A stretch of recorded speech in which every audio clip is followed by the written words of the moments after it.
वृत्ताकार, गोलाकार। तो ये सारे के सारे कौन से हो जाएंगे? निषेधात्मक प्रकार के होते हैं। यहाँ पे अपन देखते हैं, तो यहाँ पे ये कहते हैं अनिवार्य। कौन से?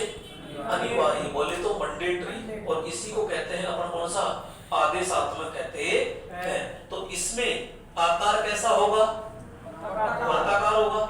इसका अर्थ पूछ ले, अर्थ में क्या लिखेंगे? ऐसा करना चाहिए। तो ऐसा करते हैं यानी ऐसा करना चाहिए, इनका पालन करना चाहिए। इसमें चिन्ह कैसा हो? कौन से रंग का? सफेद। और भूभाग कैसा होगा? नीला रंग होता है। क्या इसमें बॉर्डर होती है? जी नहीं, इसमें बॉर्डर नहीं होती है। तो ये थोड़ा सा ध्यान रखना। यानी हेलमेट होना चाहिए, हेडफोन होना चाहिए, पोशाक होनी चाहिए, चश्मा होना चाहिए, ये मास्क लगा होना चाहिए, जूते होने चाहिए, हाथों में ग्लव्स होना चाहिए। ठीक है, ये सारी चीजें अपन, सेफ्टी बेल्ट होना चाहिए। तो ये प्रयोग अपन को करना चाहिए।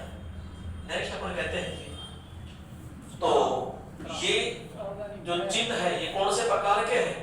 तो अपन सीधा कहेंगे ये है आपके चेतावनी यानी कि वार्निंग, सचेतात्मक। इनका आकार कैसा होगा? त्रिभुजाकार होता है। इनका अर्थ क्या होता है? अर्थ यानी भय या कष्ट पैदा करना, भय या कष्ट पैदा करना। इसके अंदर बॉर्डर कौन से रंग की होती है? काले रंग की। चिन्ह कौन से रंग का होता है? काले रंग का होता है। इसका भूभाग कौन से रंग का? पीला। नीले रंग का होता है क्या? पीले रंग का होता है। कौन से रंग का? पीले रंग का होता है। तो ये ध्यान रखना। इसके अंदर क्वेश्चन ये पूछ लिया जाए कि जो कौन सा ये खतरे का निशान, उच्च वोल्टेज क्षमता, उच्च वोल्टेज क्षमता, जैसे आपके पोल है, टावर है, बड़े ट्रांसफार्मर है, उन पर लिखा होता है, बना होता है, ये कौन से नियम के अनुसार बना होता है? और नियम नंबर कौन सा है? मैंने लिखाया था, 14 निकल गया दिमाग से। नियम नंबर 35। कौन सा? नियम नंबर 35। सीधा क्वेश्चन पूछ लेगा कि बड़े ट्रांसफार्मर या छोटे ट्रांसफार्मर, पोल, टावर आदि पर खतरे का निशान बना होता है, तो वह कौन से नियम के अनुसार होता है? तो नियम नंबर 35 के अनुसार होता है। नेक्स्ट देखिएगा ये, तो ये है आपके इंफॉर्मेशन सिंबल यानी सूचनात्मक चिन्ह। तो इसमें आकार कैसा होगा? चौकोर यानी वर्गाकार। और दूसरी प्राथमिकता किसको देगी फिर? आयताकार। पहली प्राथमिकता वर्गाकार, दूसरी प्राथमिकता मिलेगी आयताकार को मिलेगी। इसमें बॉर्डर बोलो कौन से रंग की? सफेद। बैकग्राउंड हरा रंग का होता है। और जो चिन्ह होता है ये कौन से रंग का होता है? सफेद होता है। यहाँ नेक्स्ट कृत्रिम श्वास विधि के अंदर मैंने बताया कि ये कौन से प्रकार की विधि है? कौन सी विधि है? सिल्वेस्टर विधि। कौन सी विधि? इसमें चोट किस ओर लगती है? आगे की ओर चोट लगती है। लिटाया कैसे जाता है? पीठ के बल लिटाया जाता है और हाथों की एक्सरसाइज कराई जाती है, जिससे अपने जो फेफड़े हैं यानी वाल्व्स होते हैं ये ऊपर पंप की तरह कार्य करते हैं, जिससे श्वास लेने में आसानी होती है। नेक्स्ट है सीपीआर। इसकी फुल फॉर्म बताओ पहले तो। Cardio pulmonary resuscitation. Cardio pulmonary resuscitation, क्योंकि जस्ट जो भी लाइनमैन की एग्जाम लगी थी उसमें साफ साफ पूछ लिया कि सीपीआर का पूरा नाम क्या है। तो कार्डियो पल्मोनरी रिससिटेशन होता है। इसका कार्य क्या है? तो ये आपने देखा होगा जब मरीज की लास्ट स्थिति आ जाती है तो डॉक्टर उसके सीने को जोर जोर से दबाता है। वही क्रिया, वही प्रक्रिया बोलो क्या कहलाएगी? सीपीआर। यानी आराम से लिटा दो, डॉक्टर को फोन कर दो, मुंह खोलो और बार बार से ये आप क्या करो, जोर जोर से सीने को यानी जो बाईं तरफ हार्ट होता है, दिल होता है, उसको जोर जोर से क्या करो, पंप की तरह दबाओ, ताकि उसका दिल है, हार्ट है, वो कार्य करने लग जाए। तो इस प्रोसेस को अपन क्या कहते हैं? सीपीआर कहते हैं।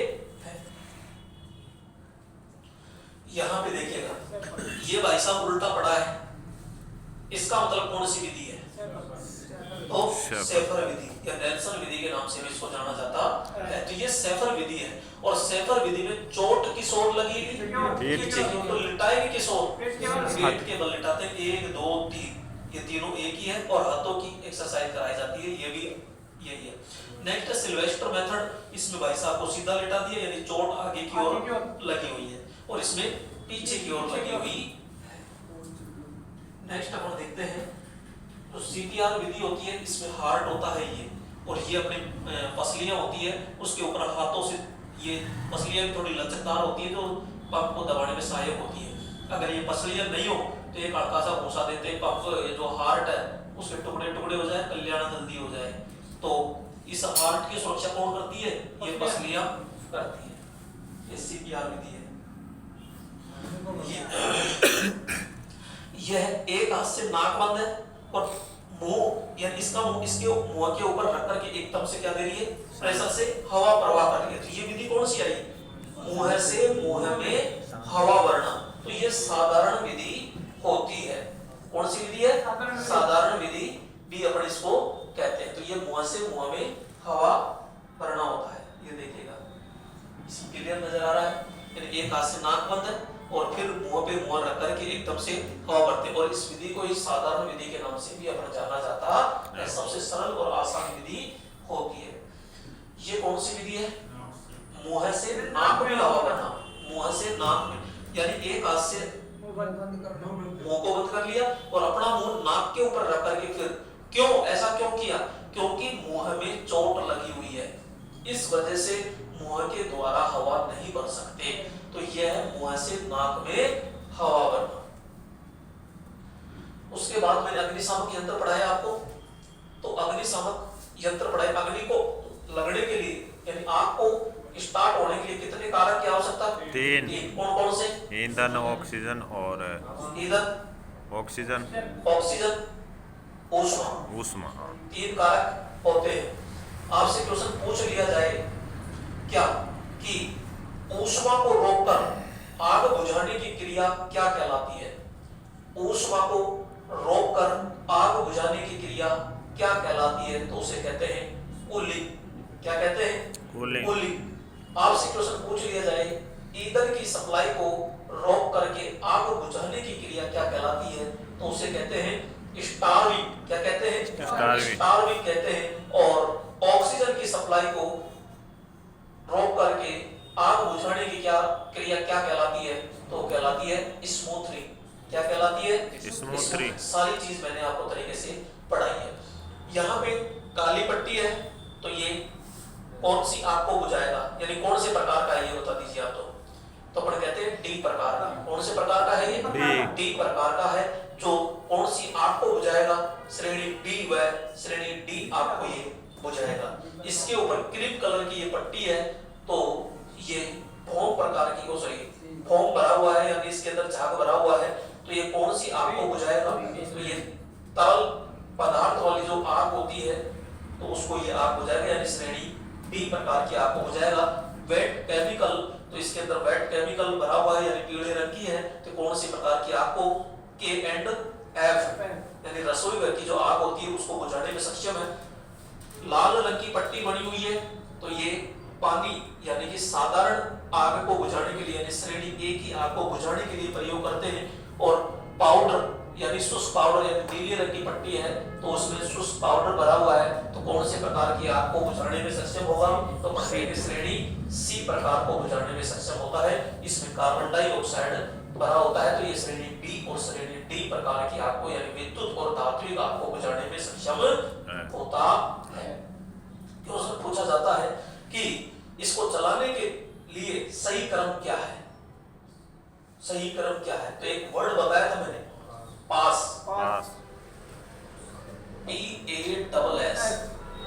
P for pull, A for M, S for excuse और S for sweep। पुल का मतलब होता है पिन को खींचना। खींचने के बाद में क्या करना है? इसको पकड़ेंगे और पकड़ के निशाना लगाएंगे। M यानी निशाना। उसके बाद इस लीवर को दबाएंगे, तो यहाँ स्क्यूज यानी होता है दबाना और स्वीप यानी होता है घुमाना। स्वीप यानी घुमाना। तो यहाँ पे इस प्रोसेस है, तो ये 4 प्रकार से अपन इसको चलाया जाता है। ये भी तो मिक्स में है आराम से। धारा पढ़ाई, धारा को मापने के लिए किसका प्रयोग करते हैं? एमीटर किस क्रम में जोड़ा जाता है? फेज तार के श्रेणी क्रम में जोड़ा जाता है। इसका प्रतिरोध निम्न। प्रतिरोध क्या होता है? निम्न। इसकी कुंडली मोटे तार पर लपेट की बनी होती है। इसका विस्तार करने के लिए क्या किया जाता है? तो ये 10 है, 10 की जगह मुझे 20 तक दर्शाना है, तो क्या करेंगे? इसके समांतर में निम्न मान का क्या जोड़ेंगे? प्रतिरोध किसका बना होता है? मैग्नीन मैग्नीन का। पहली प्राथमिकता मैग्नीन। अगर मैग्नीन ऑप्शन में नहीं है तो अपन क्या ठोकेंगे? यूरेका। ये कौन से प्रकार का एमीटर है? एसी को मापेगा या डीसी को? जी नहीं, ये डीसी को मापेगा, क्योंकि यहाँ सीधा डंडा है इसलिए डीसी को मापेगा। ये डीसी का सिंबल बना हुआ है। सही है सर। ये आगे बढ़ा हुआ, ये व्हीटस्टोन ब्रिज है। ये है वोल्टमीटर। वोल्टमीटर क्या मापता है? वोल्टेज मापेगा। कौन से क्रम में जोड़ा जाता है? समांतर में जोड़ा जाता है।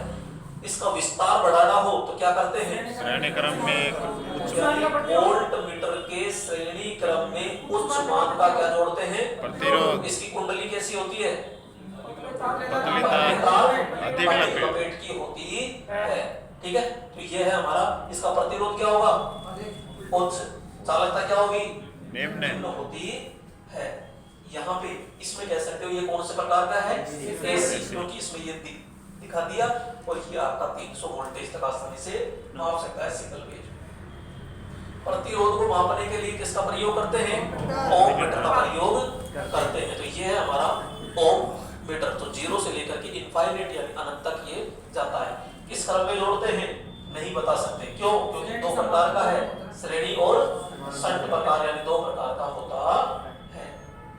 तो यहाँ पे ये कौन से प्रकार का है? तो साफ साफ लिख रखा है शंट प्रकार।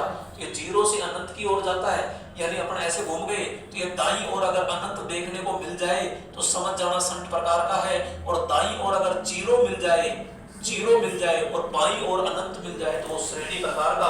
तो ये कौन से प्रकार का? शंट प्रकार का होता है। तो यहाँ पे ये भी आपका मिली वोल्ट मीटर है, ये मिली एम्पियर है। ये आपका डिजिटल ओम मीटर होता है।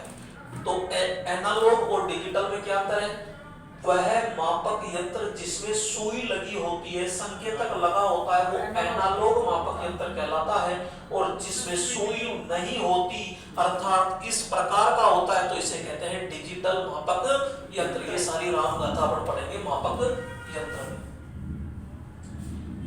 ये एक व्हीटस्टोन ब्रिज होता है, आगे बढ़ाऊंगा, अभी समझाया नहीं। ये भी आपका क्या है? व्हीटस्टोन ब्रिज है।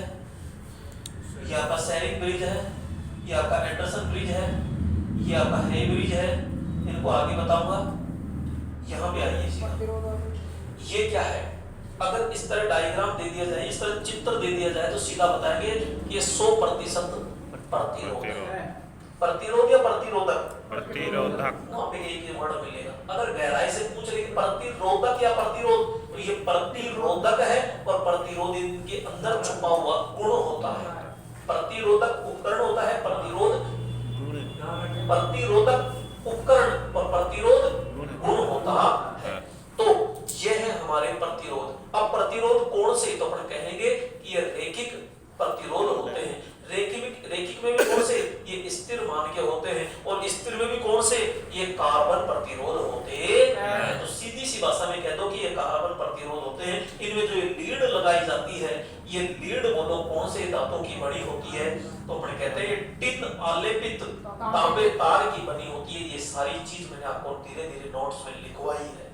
मैं ये बता रहा हूं, आपका जो नोट्स तैयार हो रहा है एक ऐसा तैयार हो जाएगा, आपको दूसरी किताब उठाने की जरूरत नहीं पड़ेगी। लेकिन कंटिन्यूटी धीरे धीरे। मान लिखना बहुत कठिन होता है, मान बड़ा है, आकार बहुत छोटा है। तो जूम करके दिखा दिया इसलिए बड़ा दिख रहा है आपको, बहुत छोटा सा होता है।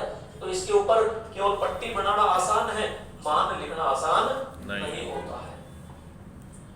तो ये हमारा वेरिएबल प्रतिरोध है, क्योंकि इसकी शाफ्ट को घुमाएंगे। और वेरिएबल में भी पूछ ले कि ये कौन सा है, ये 100% अपन कहेंगे। यही तो लगाते हैं, क्योंकि इसमें 3 टर्मिनल होते हैं। ये 3 टर्मिनल होते हैं, तो ये 100% हमारा पोटेंशियल मीटर होता है। ये अंदर से ऐसे होता है। तो ये हमारी शाफ्ट है, तो ये क्या है? वाइपर है, और ये कार्बन की ट्रैक बना हुआ है कार्बन का। तो इसके ऊपर ये घूमता है, एक टर्मिनल यहाँ से निकलता है, दो टर्मिनल यहाँ से होते हैं। तो ये अंदर से देखने पर इस तरह होता है। यह है हमारा वायर बाउंड प्रतिरोध। ये सफेद सफेद दिख रहा है, ये तो क्या है, सेरामिक। और इसके ऊपर यहाँ तार लपेट दिया। तार ऐसे नहीं दिखेगा, लेकिन दिखेगा, देखो दिखा तार, ये तार लपेट दिया और अपन जैसों का हाथ न लगे इसके ऊपर एक अचालक परत चढ़ा दी ताकि अपना हाथ ना लगे। तो अचालक परत चढ़ा दी तो टर्मिनल कितने हैं, दो, एक और एक, दो। तो ये है स्थिर मान का। कौन तो मान का, स्थिर मान का। तो ये आकार में बड़े होते हैं, इनका उपयोग केवल प्रयोगशालाओं में किए जाते हैं या बड़ी मशीनों में किए जाते हैं। 50 वाट क्षमता तक बड़े होते हैं। ये जो होते हैं ये भी हमारे वायर बाउंड है। वो थोड़ा सा डिजाइन में अलग कर दिया, ये अलग कर दिया, तो ये भी है ही। तो टर्मिनल निकाल दिया, बाकी इसको लेप कर दिया सारा का सारा। तो ये भी हमारा कौन सा है, वायर बाउंड। ये भी हमारा वायर बाउंड है। इसमें इस आदमी थोड़ा दिमाग ज्यादा लगा लिया, क्या कि यार मैं एक से ही दो तीर लगाऊंगा। कैसे कि मेरे को जैसे यहाँ से यहाँ तक चाहिए तो मैं कहता हूँ 20 वाट पे हो गया। यहाँ से यहाँ तक जाते हैं तो ये करीब 60 वाट 50 वाट सॉरी ये 50 वाट क्षमता में यहाँ से यहाँ तक हो जाएगा ऐसे। और यहाँ आगे जाएंगे तो यहाँ से यहाँ तक अलग हो जाएगा, यहाँ से यहाँ तक अलग हो जाएगा। लेकिन यहाँ पे अपन फिक्स ही तो है, क्या इस मान को कम ज्यादा कर सकते हो क्या? जी नहीं। तो ये हमारा स्थिर मान का है। आप ये नहीं कह सकते कि वेरिएबल का है। वेरिएबल का मतलब तो ये होता है मन चाहा, इसमें मन चाहा नहीं ले सकते। इस प्रकार से अंदर टूटा हुआ रहता है। ऊपर तो आपका इंसुलेशन कोटिंग चढ़ी होती है, इंसुलेशन पदार्थ होता है, अंदर होता है कार्बन। तो ये कार्बन प्रतिरोध होता है। यहाँ पे कहते हैं कि हमारे दो प्रकार के, एक कार्बन फिल्म है और एक मेटल ऑक्साइड का होता है, जिसके ऊपर यहाँ पे मेटल की क्या चढ़ाई जाती है, परत चढ़ी होती है। तो ये दो प्रकार के इस प्रकार से होते हैं। ये है अपना रियोस्टेट। कौन सा है, रियोस्टेट। तो ये था तो आपका कौन सा, वायर बाउंड। लेकिन हमने जुगाड़ लगा दिया, और ये जुगाड़ ऐसा लगा दिया कि ये इसका एक सिरा यहाँ टच होके चलता है और इसको हम आगे पीछे खिसका सकते हैं। और जब आगे पीछे खिसकाएंगे तो प्रतिरोध मान भी तो कम ज्यादा होगा। तो एक टर्मिनल तो यहाँ लगाएंगे और दूसरा टर्मिनल ये रहा नीचे। तो ये दो टर्मिनल लग करके और इसको अपन आगे पीछे खिसका करके क्या करेंगे, कम ज्यादा कर सकते हैं। किसको, मान। ये भी तो इसमें ये कुंडी लगा दी, इसको कम ज्यादा कर सकते हैं, आगे पीछे कर सकते हैं। ये भी अपना रियोस्टेट है। यहाँ पे ये जो देखते हैं ये हमारे कौन से हैं, तो ये है थर्मिस्टर। ये कौन से हैं, ये है थर्मिस्टर प्रतिरोध होते हैं, जो छोटे छोटे ये होते हैं। तो यहाँ पे ये देखिएगा, यानी कि वो आपके एक प्रकार से पीटीसी है और ये सेम टू सेम ऐसा ही होता है। पीटीसी और एनटीसी आकार में बिल्कुल डिट्टो होंगे, केवल इनके ऊपर जो लिखा होता है उसी से अपन पहचान सकते हैं। तो लिख दिया यहाँ एनटीसी, नेगेटिव टेम्परेचर कोफिशिएंट। अब ये मान होता है, ये अलग अलग प्रकार के मान होते हैं। तो इसमें जैसे एनटीसी है तो इसमें 5D लिखा जा रहा है, उसमें 9 था, इसमें 11 आ गया। तो यहाँ अलग अलग प्रकार का ये देखो, उसमें 5D था, इसमें 8D बचा। VDR, voltage dependent register, voltage dependent register. ये भी आपका VDR है, साफ साफ लिखा गया है इसके। तो VDR तो ये आकार में इस तरह बहुत छोटे आकार में होते हैं। और दोस्तों ये होते हैं हमारे LDR, लाइट डिपेंडेंट रजिस्टर। इसको थोड़ा सा यूं खड़ा करेंगे तो ये जो बीच में रेड रेड नजर आ रहा है ये है हमारा सिलिकॉन, नहीं सिलीनियम होता है। और इस पर क्या डाला जाता है, प्रकाश डाला जाता है, जिससे इसका तापमान बढ़ जाता है। और तापमान बढ़कर के प्रतिरोध क्या हो जाता है, तुरंत कम हो जाता है। और कम होकर के परिपथ को क्या कर देता है, चालू कर देता है। तो ये है हमारे LDR। तो ये ऐसे आपको दे दिया जाए, पूछ ले कौन सा प्रतिरोध है, बस दिखाने का मतलब क्या है आप। तो LDR ये है हमारे प्रीसेट। कौन से हैं, प्रीसेट सॉरी ट्रिबल। कौन सा है, ट्रिबल। ये बहुत ही छोटे आकार का, झूम कर दिया इसलिए आपको नजर आ रहा है। तो ये इसमें भी 3 टांग होती है ये। तो ये है आपका कौन सा, ट्रिबल। यह है, यहाँ पे आप साफ कह सकते हैं SMD, सरफेस माउंट डिवाइस। ये दोस्तों छोटे छोटे से होते हैं, ये चिप के आकार में होते हैं ये।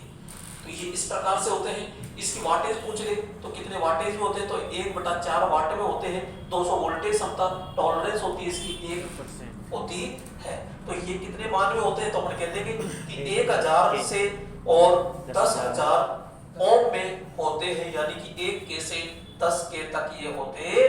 शायद मैंने हो सकता है नहीं लिखाया हो तो उसमें एक लाइन लिख लेना कि इसका मान किसका ऐसा है। और पीसीबी में ये जो लग रहा है ये ब्लैक 222 यही क्या है हमारे एसएनपी सरफेस माउंट डिवाइस होता है। तो इस प्रकार से अपन लगे होते हैं।